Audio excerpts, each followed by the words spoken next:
Eu só esperava desejava que eles não olhassem para aqueles ténis, só que são novos. Brilham, não é? Como não olhar? Todos os ténis novos, mesmo os Roscoff e os Brilham. abaixo de Roscoff, brilham.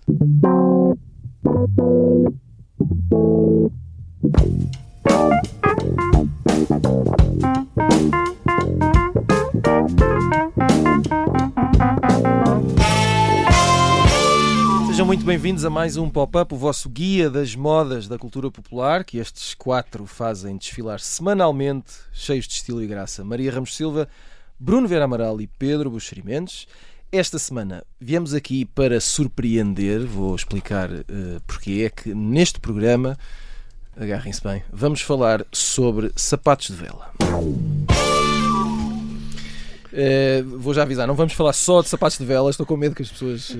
desliguem já e passem para outro programa. Vamos tentar perceber, atenção, como é que objetos aparentemente banais têm tanta importância no lado mais social da cultura pop. Vamos começar pelos sapatos de vela e vamos falar sobretudo sobre isto. E a culpa é da Maria Ramos Silva.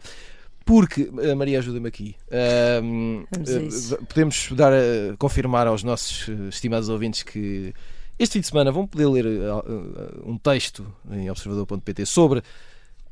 É uma data redonda? É um regresso Começa por ser uma data redonda, okay. Sim. Eles fazem 90 anos. Os sapatos de vela. Eles próprios, sim, os sapatos de vela.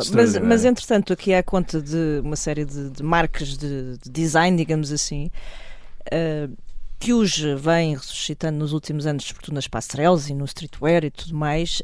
De repente, aquilo que nós conhecemos, sobretudo associado aqui a uma tribo muito particular, não é? Já lá iremos, por exemplo. Já vamos falar de tribos. Já vamos falar de tribos. Acabam por estar assim, de alguma forma, na berra de novo, como se dizia. Não sei se alguma vez saíram realmente dos pés de muito bom utilizador de sapatos de vela, mas enfim, eu acho que é difícil falar de uma certa... era nacional, se quiseres, de uma certa cultura urbana e rural também, não é? Onde eles provavelmente são mais persistentes e resistentes. Agro-urbana. Exatamente. E contornar este aspecto essencial do guarda-roupa, poderíamos falar de uma série de outras referências, mas são de facto ali um símbolo de aprovação, de pertença e também de rejeição, se o teu caminho for entrar aqui mais em litígio. E os sapatos de vela, como aliás...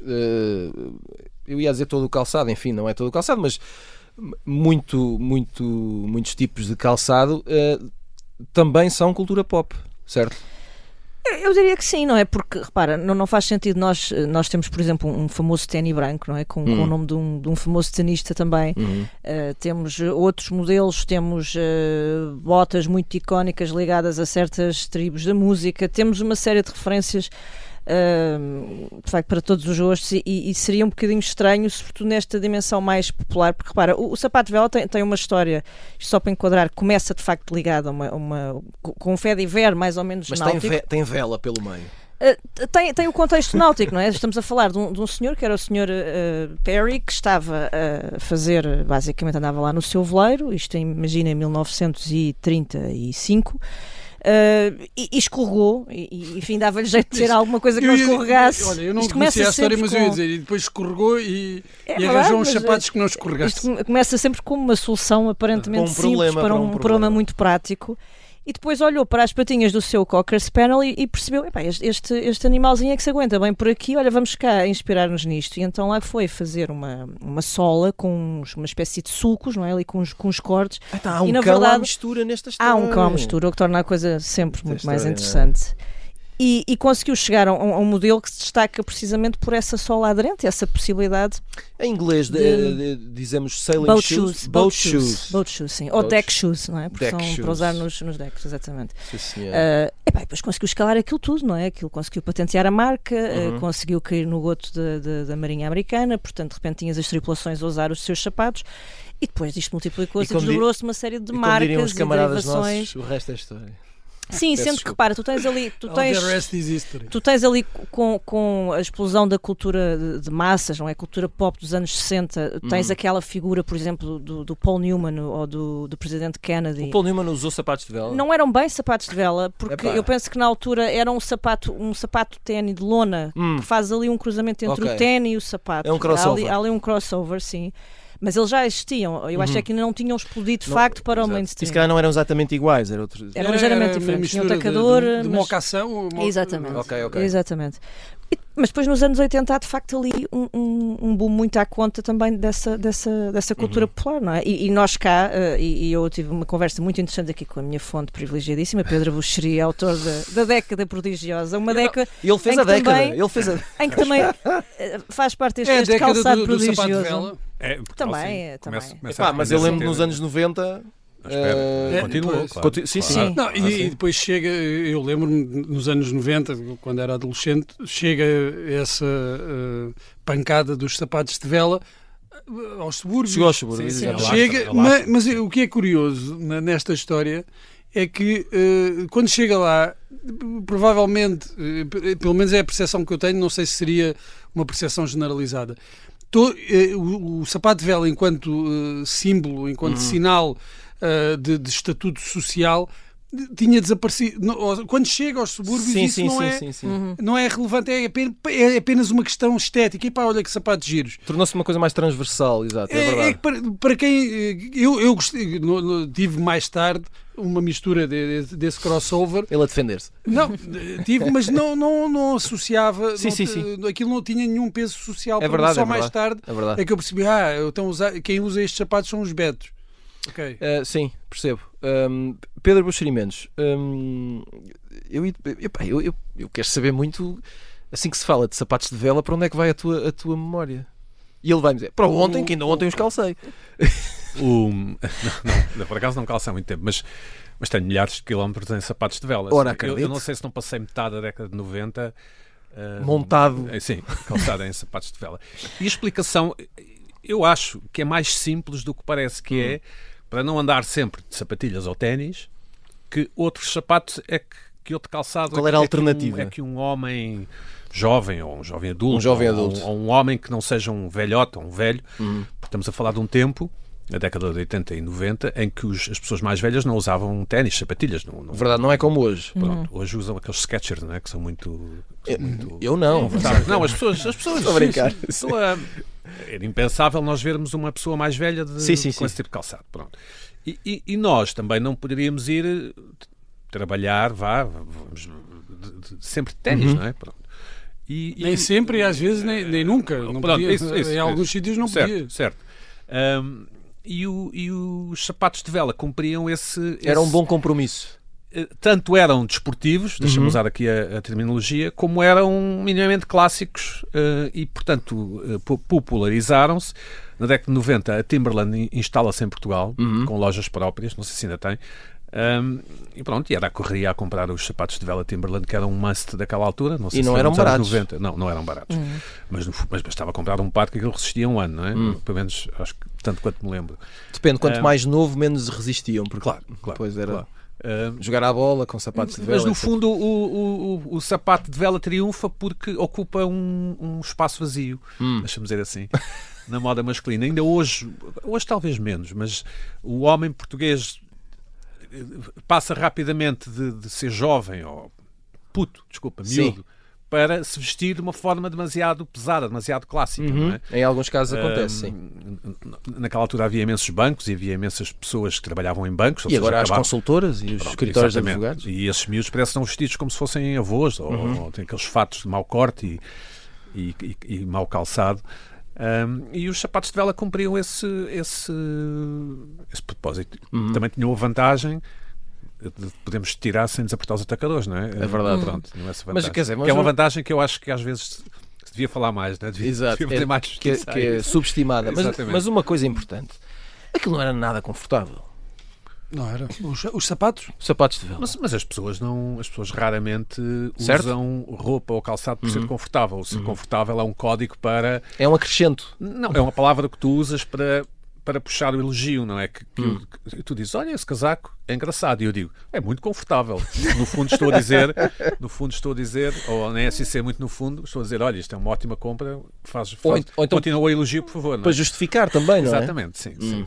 Olha, é muito confortável e estava em promoção. Pronto, é uma coisa que as pessoas dizem bastante nos tempos que correm. Mas naquela altura, não era, quer dizer, creio eu, que não era não era preciso ser Beto para usar sapatos de vela, que a pessoa usaria desde que tivesse essa possibilidade. Mas também não estou a ver bem que tipo de outro calçado é que se pudesse usar. Depois vem aqueles sapatos que depois se passaram a usar, que parecem tipo de caminhada, ou de aqueles de algumas marcas têm, que há nas Decathlons, ou havia nas Decathlons. É um tipo de sapato mais desportivo, mas mais... Isso vem depois e pronto, e acho que as pessoas depois, a partir daí, hoje em dia vemos muita gente mais velha com ténis pretos com sola branca, não é?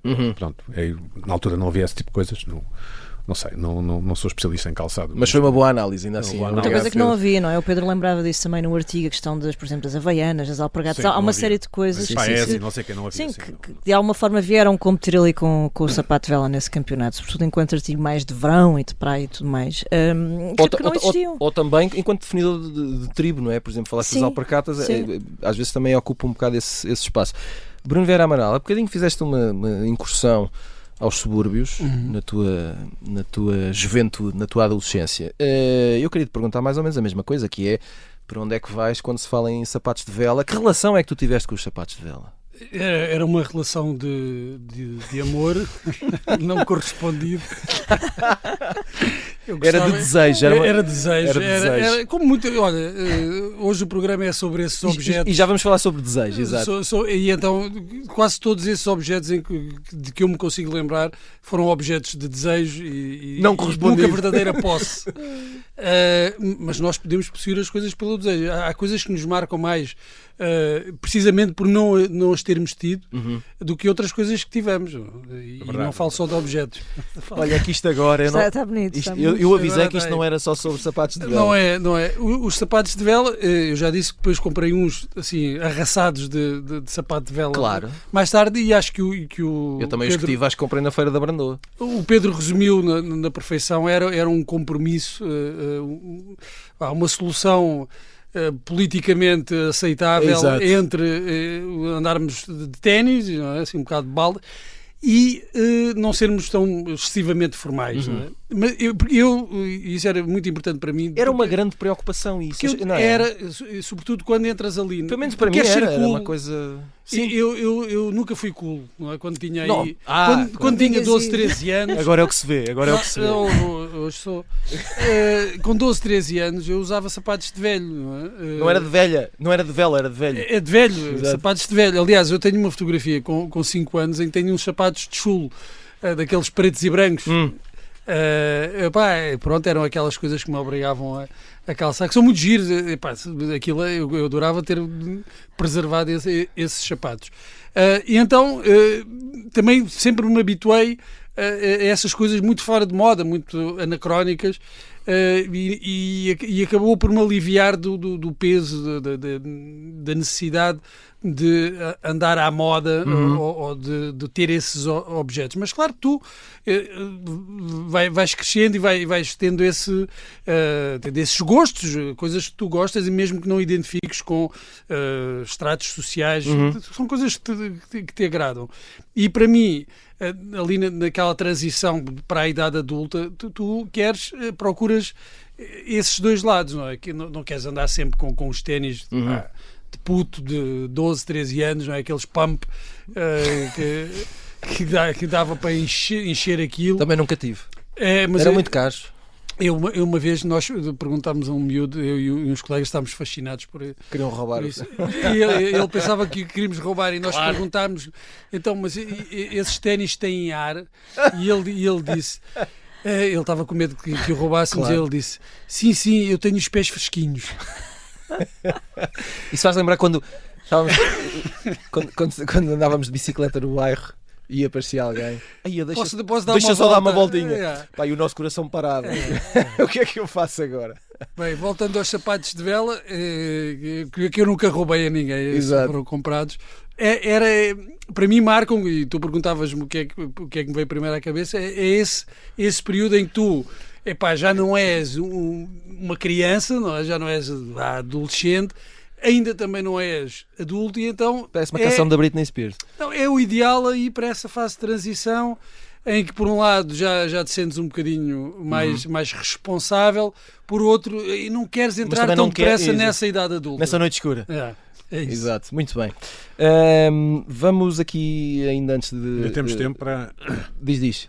Acrescenta, Pedro. Não, porque quem és? Porque naquela altura, eu não sei se ainda é assim, mas suspeito que já não é muito assim. Muito por causa das redes sociais.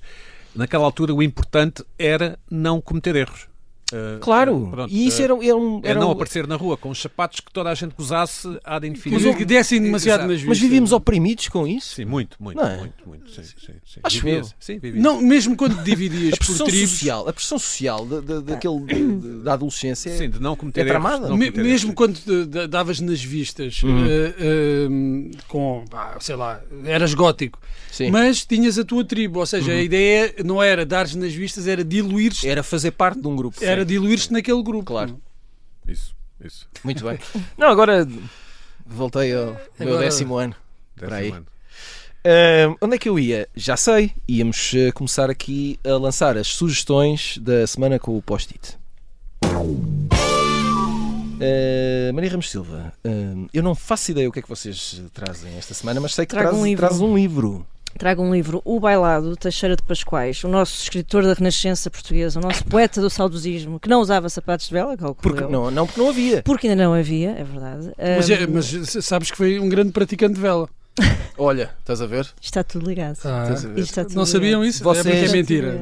Vocês são uma cambada. O Teixeira de Pascoais, eu lembro-me... Andar com ele na escola, não é? Lembro-me bem dele nos Jogos Olímpicos de 1924. Exato. Então, este bailado foi escrito em 1921. Eu recordava-me sobretudo uma edição da Assírio, que eu penso que tinha sido a mais recente até agora, do final dos anos 80. Esta mais recente é uma edição lindíssima da Oficina Noctua, penso que é assim que se diz, que inclui ainda um trabalho de pintura do Mário Peixoto a partir do texto. E, portanto, se puderem, não só é uma das obras mais fantásticas do Teixeira de Pascoais, como vale a pena aproveitar de facto este volume que é belíssimo. Eu penso que eles tiveram até uma edição especial em que se podia comprar, não sei, talvez ainda se possa comprar mesmo depois as ilustrações, mas pelo menos esta obra ilustrada é magnífica. Portanto, em princípio, a tua ideia é, em vez de comprar uns sapatos de vela, Teixeira de Pascoais. Por que não? Sim, por que não? Muito bem. Meus amigos, vocês, os dois, vão esperar pela segunda parte.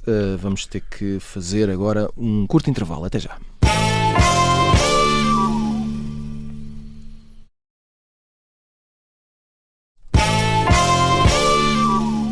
Estamos de regresso ao Pop-Up com Maria Ramos Silva, Bruno Vera Amaral e Pedro Buxeri Mendes. Vamos aqui com estes dois últimos continuar a lançar as nossas sugestões da semana. Pedro Buxeri Mendes, queres falar-nos do quê? Diz-nos. Olha, mais um livro de Patricia Highsmith. Cá está.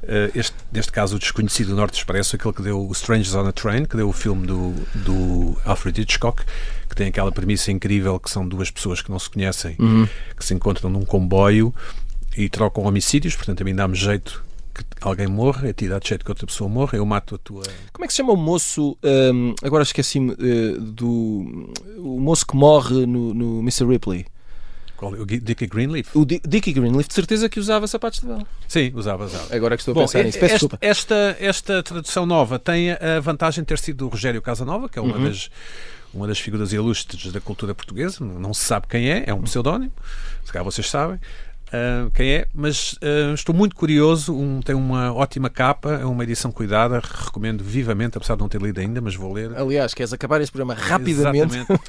É o primeiro romance é o primeiro, que vendeu logo os direitos para o cinema e pronto. O Desconhecido Norte Expresso, Patricia Highsmith, pela Relógio d'Água. Muito bem. Bruno Vera Amaral, ao que vens? Olha, também trago um livro, e também é um clássico, é mais ou menos da mesma altura. Parece um daqueles programas de comentário sério, em que as pessoas falam de livros. É quase. Mas este é de um prémio Nobel, de Camilo José Cela. Também é o primeiro romance do Camilo José Cela, A Família de Pascoal Duarte. Eu lembro-me eu acho que é uma adaptação cinematográfica deste filme que me falaram há muitos anos, deste livro, e de que me falaram há muitos anos, e eu nunca li o livro e fiquei sempre à espera de que um dia me viesse parar às mãos Obra por e acaso, E não é que obra vai. e graça, E, portanto, mais um que quer recebi- acabar o programa rapidamente para ir para para casa. ir ler, para me sentar em casa descansadinho a ler, porque nunca li este livro e há anos tenho este bichinho do Olha do que há livro. coisas, hein? Coisas do camandro. Do diabo. Do- Enfim, esta semana estamos a falar de sapatos de vela, reforço aqui para quem não esteja a par. Estamos a falar de temas que na verdade são muito mais importantes do que às vezes parecem. Maria Ramos Silva, na primeira parte já falámos aqui um bocadinho sobre como o calçado, o caso particular dos sapatos de vela, mas o calçado no geral, e o vestuário, não é? Está associado a grupos, a tribos. Todos nós passámos por isso, mais ou menos na mesma geração, mais ou menos, entre os anos 80 e 90, digamos. E há uma coisa que eu acho muito interessante, que é, enquanto somos adolescentes, enquanto estamos lá, nós temos consciência que isso está a acontecer, que queremos muito determinadas peças de roupa ou calçado porque queremos pertencer a uma tribo. Nós sabemos o que é que estamos a fazer, ou precisamos de alguns anos de distância para olharmos para trás e de facto realizarmos isso? Eu penso que depende muito da fase. Para já, eu acho que isso não é uma coisa que fica nos anos 80 ou 90. Tu assistes Não, eu estou a falar. fenómenos Eu hoje disse com... anos 80 ou 90 foi a o nossa. nosso, sim, que nos foi a é nossa mais época. próximo, obviamente. Acredito sim, que mas hoje aconteça a mesma eu coisa. penso que é exatamente a mesma coisa. Aliás, tu vais às redes sociais e vês que as medidas andam vestidas todas de igual e continuas a ter organizações E na rua. certo, com referências diferentes, com códigos diferentes, mas na verdade a receita mantém-se, o essencial está ali. Eu acho que há aqui dois momentos. Para já, uma fase mais jovem, mais adolescente ou pré-adolescente, em que de facto tens essa preocupação muito grande de pertencer e, sobretudo, como dizia o Pedro, de não falhares ali o passo, não é? De não seres o desalinhado. De repente tens o calçado diferente porque não consegues ter as calças que toda a gente está a usar, por aí fora. E portanto ali tudo parece muito pouco natural, não é? É suposto ser uma fase mais natural, mais naif, instintiva. Sim, mas não é, porque de repente tu és tudo aquilo é hiper construído, não é? Ou tens ali uma preocupação de facto maior.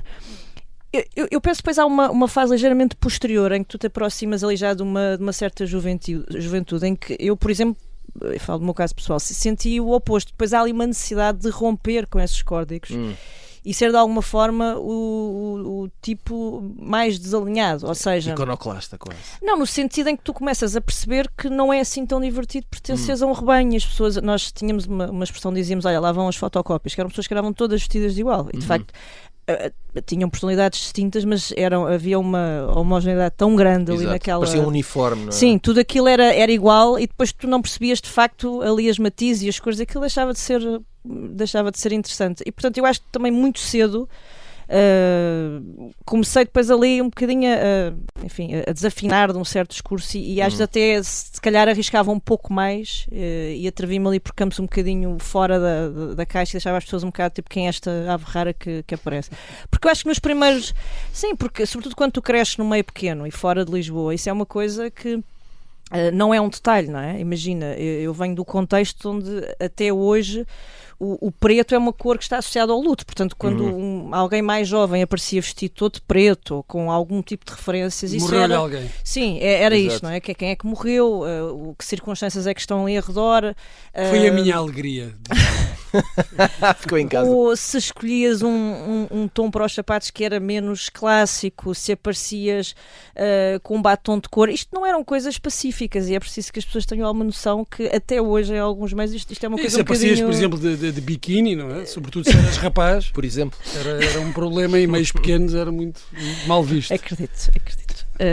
Mas bom, sim. Pedro Buxeri Mendes, uma curiosidade. Agora a falar a sério. Expor ordem. Eu fui adolescente nos anos 90, tu foste adolescente nos anos 80, mas eu tenho uma curiosidade que é até que ponto as tais tribos que existiam nesse período das nossas vidas eram diferentes ou se eram as mesmas. Quando tu eras um jovem adolescente, que tribos é que existiam? Opa! Bem, eu pensei bastante sobre isso por causa do livro, não é? O raio do livro não me deixa... É um pesadelo. Persegue-me. Portanto, havia a tribo do cavalo. Portanto, havia nós, Ou seja, e nós nunca somos de uma tribo, não é? Porque nós somos só nós, não é? Certo. Pronto. Consigo perceber. Nós somos os ecléticos, atléticos. E depois tinhas os shoegazers, os góticos, os vanguardas, digamos assim, que era mais ou menos tudo a mesma coisa. Os vanguardas. Vestiam-se de preto, calças muito justas, elas pintavam-se os olhos, ou tinham eyeliner, não sei como é que se diz, estavam sempre agarrados aos namorados, fumavam esse filtro furiosamente. Estou a escrever bem, não é? Ótimo, estou a adorar. E só ouviam The Cure para baixo ou para cima, consoante queiramos. Depois tínhamos os surfistas, claro. Sim, claro. Que tinham aquele cabelo que depois se dizia que eles punham cera. Exato, punham a cera para ficarem mais louros. Sim, não sei se isso é verdade ou não. No meu tempo também lavavam o cabelo. Eu tinha amigos que esfregavam a cabeça. Praticavam esse desporto. Usavam shampoo de camomila. Sim, essas minhas faziam imenso. Isso, portanto, ser loiro era uma coisa, era um traço distintivo, era uma vontade, uma ambição. Eram os sapatos de vela dos surfistas. O meu cabelo era cor de corvo, portanto não. Cor de corvo. Não dava. Havia os betinhos. Os betinhos eram os betos dos anos 90, era a mesma coisa? Não, eram assim meio totós, mas atosados. Okay. Eram os nerds. Isso, que usavam assim calções e meias até ao joelho. Assim, e depois havia uma tribo, e eu tento fazer justiça, e acho que consigo, de certa forma, no livro, que são os chamados metaleiros. E que eram as pessoas que gostavam de música mais pesada, não é? Que usavam pulseira de bicos e jeans muito justos e que continuam a existir. E sempre uma t-shirt com uma banda qualquer. Das tribos mais fiéis que existem. Certo. Não é? E eu é isso, faço justiça, acho eu, e acho que merecem a justiça porque são pessoas muito mais interessantes do que à partida se reputam, e eram vistos na altura assim como meios marginais, meios transgressores, meios até quase criminosos às vezes. Até porque todas as tribos depois geram os seus preconceitos, não é? Certo. Mas aqui o mais interessante destas coisas é que dava uma enorme trabalheira se pertencer a uma tribo. Porque tu não podias nunca meter o pé em Rabo Verde, ou seja, se tu fosses gótico não podias gostar de... Não podias de repente aparecer de amarelo. Não, e não podias gostar do Festival da Canção, como hoje em dia me parece. Sim, os códigos eram muito fechados, não é? Hoje em dia parece-me que é possível tu seres metaleiro e dizeres num jantar, portanto, ser um apreciador desse tipo de música, e dizeres num jantar que tiveste a ver o Stranger Things. Sim. Naquela altura não existia Stranger Things, mas seria impossível, serias excomungado. Se visse os Goonies. Não podias ver, não podias era dizer que vias, não é? Era levado muito a sério essa divisão e nós perseguíamos, ou as pessoas das tribos perseguiam os apetrechos e os artefactos que lhes permitiam sublinhar que eram da tal tribo. Exato. Imagina, se fosse preciso, farias 40 km de comboio, e autocarro, e barco, e avião, e asa delta, porque diziam que havia uma loja num centro comercial obscuro, que tinha umas botas, etc. Sim, que tinham uns crachás dos Sepultura. Isso é interessante, porque nos anos 90 isso também continua. Havia aos sítios, internet, né? E havia coisas que só compravas na Feira da Lada. Sim, tens que fazer aqui para o Observador uma coisa sobre o Centro Comercial Portugal. Eu ajudo. Vamos a isso. Lembras do Centro Comercial Portugal? Sim. Pronto, na Almirante Reis. Mas havia essa coisa, como não havia internet para comprar, e nestes programas e até nas análises, eu faço isso muito no livro, é preciso sempre lembrar que não havia internet para comprar, porque hoje parece-nos evidente que se queremos um crachá dos Metallica, vamos à internet, não é? Exato. Ainda no outro dia se avariou o comando da minha televisão e eu literalmente não saí de onde estava, mandei vir um e no dia a seguir estava resolvido. Se isto fosse nos anos 80 ou 90, obrigaria a ir a esses centros comerciais à procura, não é? Claro. Pronto. E então, ser da tribo era um processo, dava trabalho, portanto tinhas que estar com os teus amigos, quer dizer, tinhas de facto de fumar SC Filtro, não podias não fumar SC Filtro. E pronto, era assim, era engraçado. Eu, claro que não fui tribo nenhum, porque nós, lá está, não pertencemos a nenhum. Eu não gostava de ouvir aqui a opinião dos meus comparsas, mas nós nunca pertencíamos, não é? Nós éramos, porque nós pensávamos na própria cabeça, não é? Sim, pois, eu percebo também o que é que estás a dizer. Mas não acho que sejamos apenas nós. Eu consigo pensar em muitos outros colegas que também eram transversais. Sim, não estavam em nenhuma tribo. Sim. Portanto, não era surfista, Bruno. Não era surfista, havia, mas quer dizer, nem toda a gente estava associada a uma tribo. Havia grupo, havia tribos, mesmo que estivesses, Não tinhas, não. Eu acho. Tu não dirias sim, eu sou shoegazer. Se fosse Não, super, mas se fosse não, super não, por exemplo, os definido, metaleiros, acho que sim. os metaleiros, quer dizer, tu percebias Sim, e eles certo. sabiam que eram os surfistas, até mesmo que eles próprios não se definissem assim, a verdade é que os outros Os definiam, claro. Quer dizer, quando és conhecido o Nuno surfista, quer dizer, Não tens hipótese. é aquilo que te define, e isso é muito importante na formação da identidade, porque até a partir de uma certa altura tu aderes a isso, ou seja, Desaguas num sítio desses, não é? Sim. E aquilo tu começas-te a pensar como, em primeiro lugar e acima de tudo, como membro daquela grupo. tribo. Mesmo que tenhas chegado lá um bocadinho por acaso, ou porque, olha, foi o grupo com que comecei a dar, era um amigo que já vinha sei lá, da preparatória, ou o irmão mais velho, e chegavas ali. Só que aquilo, depois, a forma como toda a gente à volta te vê, te põe naquela tribo, naquela prateleira, que tu começas também a pensar assim, mas creio que vou arriscar aqui um número, 60% do pessoal, de todos os jovens, não pertenciam, porque era exigente, tu pertences àquilo, exigia uma certa disciplina. De certa disciplina. forma era preciso que a tribo também te escolhesse, não é? É um pouco isso. Sim, tinhas que ser aceite. Não, te escolhesse, é mais do que ser aceita, é um pouco isto que o Bruno estava a falar. Às tantas não é só aquilo que tu. Porque repara, não basta teres comprar um objeto. o kit, Ora, não é? Não basta ires à loja comprar o kit e agora sou Beto, não é Não, isto? claro, não é? claro. Ou sou metaleiro, há de As facto ali botas, uma... o que tu querias, por exemplo, com as Doc Martens, acho que a maior parte das pessoas queria não era pertencer a um grupo, era que fosse admirado, que te admirassem por teres aquilo.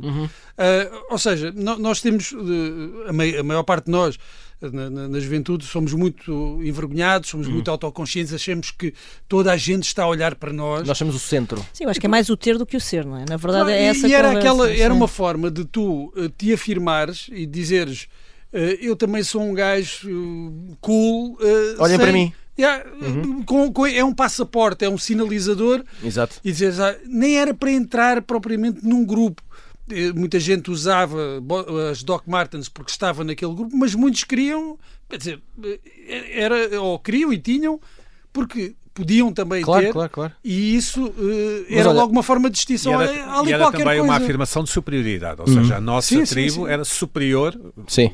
Ou seja, o heavy metal era uma música superior à... Exato. Enfim, mas a propósito disso, e pegando na na dica das botas, uma das coisas que eu vos pedi antes do programa era que escolhessem um objeto ou 2 objetos, se calhar peças de vestuário são os mais imediatos, que fossem um símbolo de alguma forma de pertença a um grupo e que vocês quiseram e desejaram e se calhar não conseguiram ter nessa altura. Maria Ramos Silva, algum objeto em particular? Há muitas coisas. Eu recordo de uma coisa que era relativamente fácil de ter e acho que talvez tenha sido o mais popular e mais transversal de uma certa fase, que era a camisa de flanela, não é? Na altura do grunge. E portanto era o mais fácil talvez de tu replicares, porque não havia propriamente, quer dizer, havia marcas diferenciadoras, mas era fácil tu conseguires encontrar uma solução barata e as pessoas andarem ali mais ou menos parecidas. Depois recordo-me, por exemplo, falámos disso entre nós, não é? Das Levi's, que são assim um daqueles ícones, não é? Transversais. Sim. E provavelmente muito aspiracionais, que as pessoas ou tinham ou não tinham. E olha, nunca consegui ter nada disso. Não, eu na altura não tinha. Muito triste. Eu recordo-me ter uma Slee que depois cortei, sei lá, uma coisa antiga. Mas lembro-me sobretudo... It's a long story. Onde é que elas acabaram? Mas lembro-me sobretudo de uma coisa que nós fazíamos, que era super... Vê lá o que é que vais contar. Não, porque não tem a ver com marcas, mostra o rebuscado de facto a tua questão de aquela coisa de pertenceres e de osmose, que é, houve uma moda em que as calças se usavam à boca de sino, havia calças à boca de sino, mas nós achávamos mais graça cortar calças de corte normal e pôr uma espécie de remendo. Fazia ali um triângulo, sim.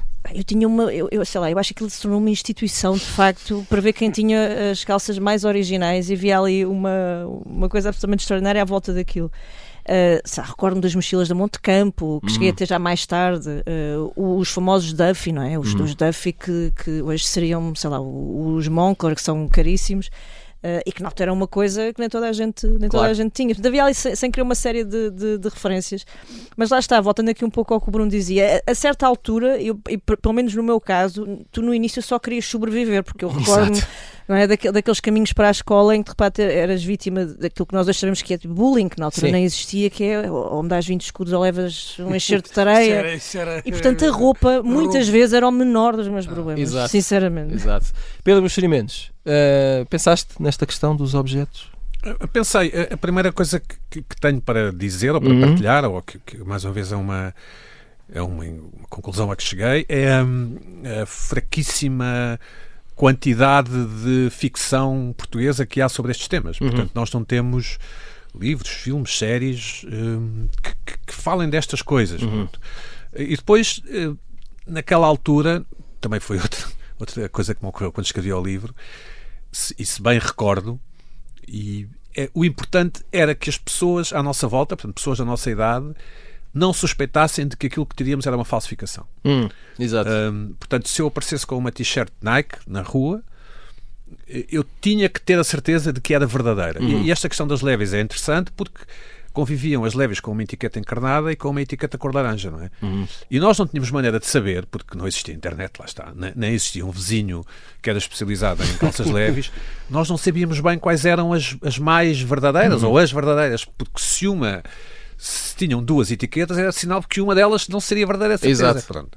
Então, e havia branco também, eu tenho umas brancas mas naquela altura, não é? mas tu és mais nova, não é? Sim. Não, mas que eram da minha mãe, são as primeiras Levi's na altura em nós acharíamos que as cor de laranja eram falsas, digamos assim. Não estou a dizer que eram, estou a dizer que nós achávamos. Portanto, o primeiro passo era não ter nada falso.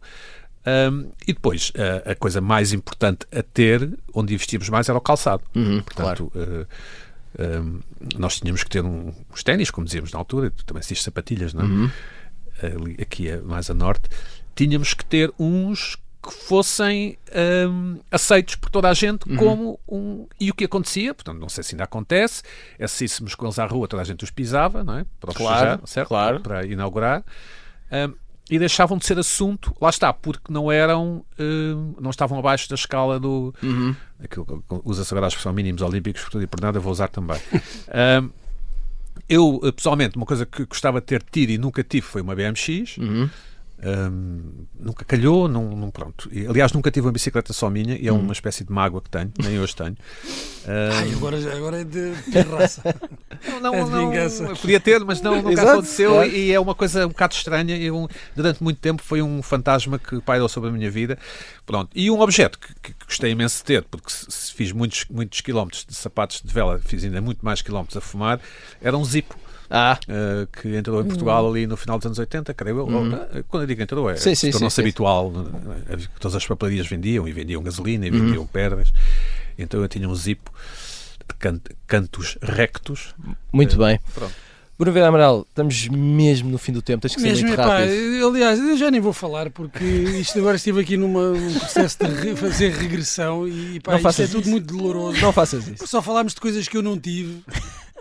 Escolhe uma. Estava a lembrar-me dos traumas, estavas a falar dos ténis, sapatilhas, e lembro-me de uns que custaram 1000 escudos no Império do Calçado, que era uma loja que ficava na Estrada Nacional da Baixa da Banheira, e que foram gozadíssimos por todos os meus colegas e amigos, porque era de facto, se tu compravas a coisa errada, era os ténis Roscoff, e aqueles eram os ténis mais Roscoff dos Roscoff, quer dizer, ter alguma coisa Roscoff era completamente fatal, era a morte socialmente. É verdade. E eu nem sequer tinha meios para conseguir coisas Roscoff. Portanto, era mesmo abaixo de Roscoff.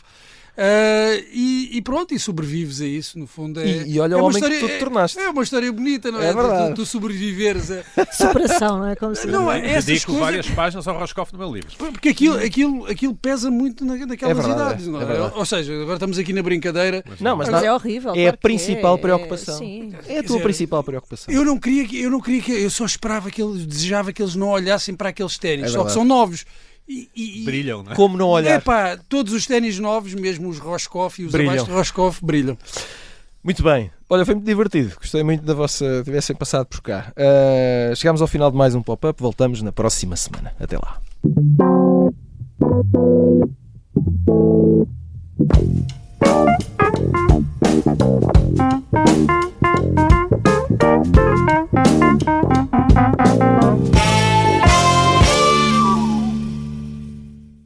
Se gostar deste podcast, pode seguir, dar 5 estrelas e comentar o episódio na Apple Podcasts ou no Spotify.